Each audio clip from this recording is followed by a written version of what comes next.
महिलाओं के लिए अलग बाथरूम की आवश्यकता है, जेंट्स का अलग हो। तो जनरल डिब्बा को बढ़ाने की एसी की जगह ज्यादा जरूरत है। जो बच्चे किसी भी तरह का एग्जाम देने बाहर जाते हैं, अपने जिले से, अपने स्टेट से बाहर, खास तौर पर मेरा आग्रह है कि उस बच्चों को कम से कम 75% रियायत के दर पर टिकट मिले। आज मेरी बेटी हमसे कह रही थी कि वो नेशनल खेलती है, कि जब हम लोकल ट्रेन से पापा टीम के साथ जाते हैं तो सबसे ज्यादा बच्चियों की सुरक्षा और बाथरूम और हाइजीन किचन की आवश्यकता होती है। उन्होंने मुझसे कहा कि पापा सबसे पहले यदि ट्रेन में कोई व्यवस्था करिए तो आप आग्रह करिए मंत्री जी से कि जनरल जो डिब्बा होता है उसके खिड़की 25 होती है, खिड़की खुला रहता है, खिड़की के लोहा टूटे रहते हैं, स्थिति अच्छी नहीं होती है, वो सुरक्षा की दृष्टि से काफी महत्वपूर्ण है। साथ साथ नहीं, मैं वही चीज मांगी रख रहे हैं। दूसरा चीज जो सफाई है ये बहुत महत्वपूर्ण है। महिलाओं के लिए अलग बाथरूम की आवश्यकता है, जेंट्स का अलग हो, क्योंकि आप जानते हैं महिलाएं और जेंट्स का जो टॉयलेट का तरीका है बिल्कुल डिफरेंट है, इसलिए महिलाओं की बाथरूम की आवश्यकता पर ध्यान देने की जरूरत है। प्लेटफॉर्म पर कहीं भी वेटिंग हॉल नहीं है ढंग का, और जो वेटिंग हॉल है वो उसके सामान से भर जाता है, लोगों को रहने की व्यवस्था नहीं है। जैसे हमारे यहाँ पूर्णिया जंक्शन है, पूर्णिया कोर्ट है, बनमनकी है, मुरलीगंज है, मधेपुरा, अब इधर कस्बा है, जो जोगबनी से चलने वाली चीजें हैं, मैं उसकी बात बता रहा हूँ, तो वो सबसे ज्यादा महत्वपूर्ण है।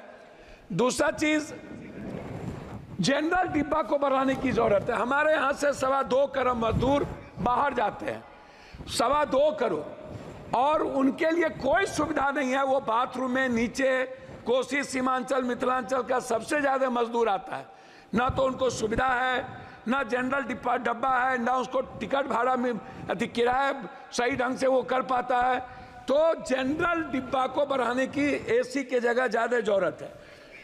मंत्री महोदय, मेरा सबसे महत्वपूर्ण जो सवाल है वो है एग्जामिनेशन देने जाने वाले बच्चों के बारे में। जो बच्चे किसी भी तरह का एग्जाम देने बाहर जाते हैं, अपने जिले से, अपने स्टेट से बाहर, खास तौर पर मेरा आग्रह है कि उस बच्चों को कम से कम 75% रियायत के दर पर टिकट मिले। पेंशनधारी जो है, जिसको आप 300 से 400 ज्यादा पेंशन आप ओल्ड को नहीं देते हैं, पेंशनधारी को रियायत पर टिकट मिले।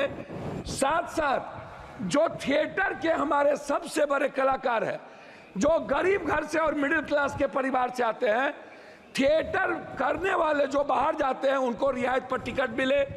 एग्जामिनेशन के टिकट पर सबसे ज्यादा ध्यान देने की जरूरत है। अब मैं अध्यक्ष महोदय, मैं कंक्लूड करूंगा। मेरा अब आग्रह है सिर्फ क्षेत्र से, मैं क्षेत्र के बारे में रामविलास जी, दिनेश भाई और हम लोगों ने कुर्सेला से रुपौली, बिहारीगंज होते हुए सहरसा और बिहारीगंज से बनमनकी से हम लोग सिमरी, बख्तियारपुर, कुशेश्वर स्थान, नौगछिया से उदा, किशुनगंज, मधेपुरा, सिंहेश्वर स्थान जो बाबा की सबसे बड़ी धाम, इधर कुशेश्वर स्थान, इधर सिंहेश्वर स्थान, और इधर नेपाल बॉर्डर। मैं नेपाल को जोड़ने वाली जो भीमनगर है, जो नौगछिया से, इधर कुर्सेला से मुरलीगंज होते हुए भीमनगर, और उस साइड में गलगलिया से बनमनकी होते हुए बिहारीगंज, सिमरी, बख्तियारपुर, उदा, किशनगंज होते हुए कुशेश्वर स्थान, और इस साइड सुल्तानगंज से बिहपुर और बिहपुर से आलमनगर होते हुए जोड़ने का काम, क्योंकि सुल्तानगंज देवघर के बीच जोड़ना आवश्यक है। मैं सभापति महोदय अंत करना चाहूंगा, मनिहारी और साहबगंज के बीच पुल बन रहा है, लेकिन मनिहारी जो मुख्य कटिहार पूर्णिया को जोड़ता है उसके लिए कोई व्यवस्था नहीं है। मेरा अंत में आग्रह है कि नौगछिया, पीरपैती, गोड्डा और देवघर जोड़ने वाली रेल, अंत में दो आग्रह है, जो सहरसा से वैशाली, जिसको हम लोगों ने मिलकर शुरू किया था, मेरा अंतिम है सर 2 लाइन, वैशाली ट्रेन और गरीब रथ ट्रेन को पूर्णिया कोस्ट स्टेशन से, अम्रपाली और इंटरसिटी को पूर्णिया जंक्शन या जोगबनी से, चलाने का मेरा आग्रह है, उसको एक्सटेंशन किया धन्यवाद जाना पप्पू चाहिए। जी।